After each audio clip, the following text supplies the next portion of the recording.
اوست نشسته در نظر، اوست گرفته شهر دل و اوست که تن را سبک می کند و دل را مطمئن و روح را پران و جان را آرام. ادخلوها به سلام آمنین در این قطعه از بهشت.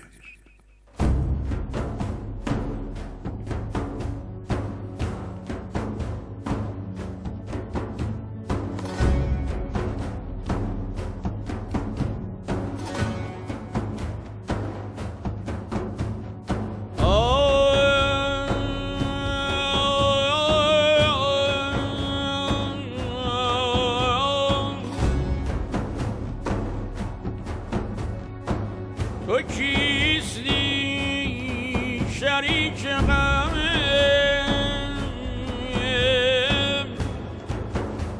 اهل عالمی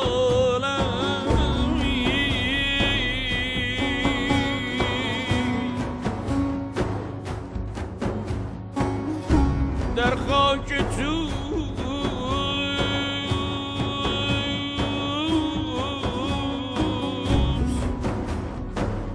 شب